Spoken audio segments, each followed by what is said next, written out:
नमस्कार, मैं ज्योतिषाचार्य अनुपमा अग्रवाल ज्योतिष वर्कशॉप में आपका स्वागत है। ज्योतिष शास्त्र हजारों साल पहले हमारे ऋषि मुनियों की धरोहर है।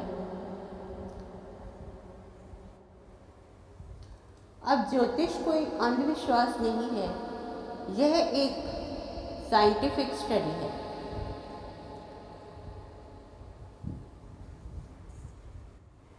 जैसे डॉक्टर्स किसी व्यक्ति की कोई भी कमी होती है तो वो चेकिंग करके उनको हम दवाइयों के द्वारा, टेबलेट्स के द्वारा या वो टॉनिक्स के द्वारा वो कमी दूर करते हैं। मान लो किसी में आयरन की कमी है तो हम आयरन के कैप्सूल देते हैं।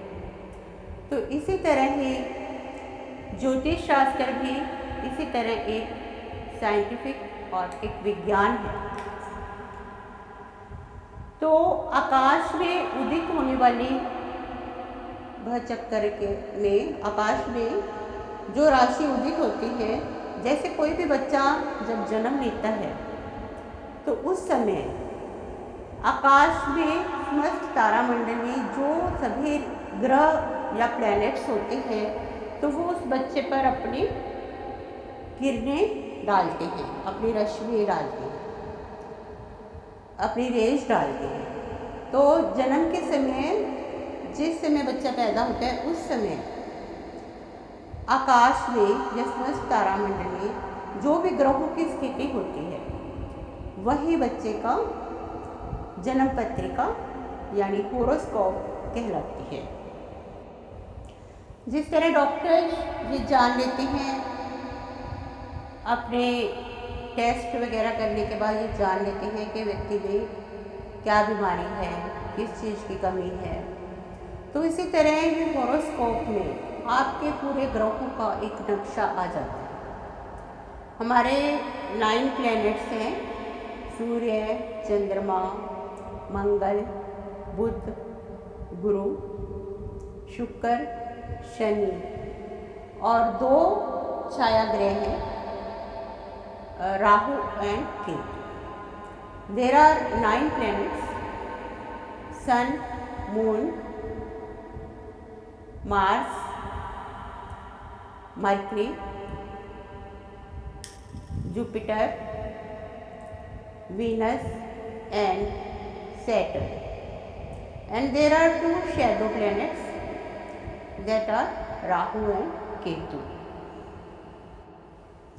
अब ये ज्योतिष विज्ञान मीन्स एस्ट्रोलॉजी, इसका बेनिफिट क्या है, लाभ क्या है? ये प्रथम भाव से लेकर 12 भाव तक हमारे पूरे जीवन का रहस्य बताती हैं और जिन जिन ग्रहों की कमी होती है जन्म के समय, जो ग्रह वीक होते हैं और हमारे लिए बेनिफिशियल और लाभदायक होते हैं, तो हम उनका उपाय करते हैं। उपायों के द्वारा फिर वो ग्रह हम स्ट्रॉन्ग करवाते हैं। अब उपाय कैसे हो सकते हैं? जैसे ग्रहों से संबंधित वस्तुओं का दान देना, और दूसरे नंबर पर आती है रत्न धारण करना, जो धातु धारण करवाती है उस ग्रह से संबंधित, और फिर आता है मंत्र उच्चारण, और एक आता है कि उन चीज़ों का पानी में विसर्जन करना। अब जो ग्रह हमारे लिए अच्छे हैं तो उनका तो हम रत्न पहनाते हैं, ताकि जो रत्न में क्या होता है, स्टोन्स, रत्न में स्टोन, जेम स्टोन, तो वो उसका निचला हिस्सा जो है हमारी उंगली को टच करता रहता है। तो वो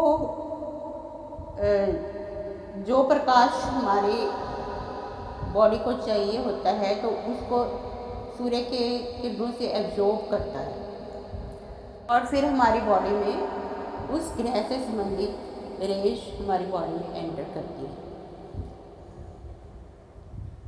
तो इस तरह से ये साइंटिफिक तरीके से प्रभाव डालती है। तो ये ग्रहों के डिफरेंट रंग होते हैं, कलर्स होते हैं। तो हमारे शरीर में जिस रंग की, जिस ग्रह की कमी होती है या जिस कलर की कमी होती है, तो ये स्टोन्स के द्वारा, जेम स्टोन्स के द्वारा ये हम तो वो कमी इसके थ्रू दूर हो जाती है।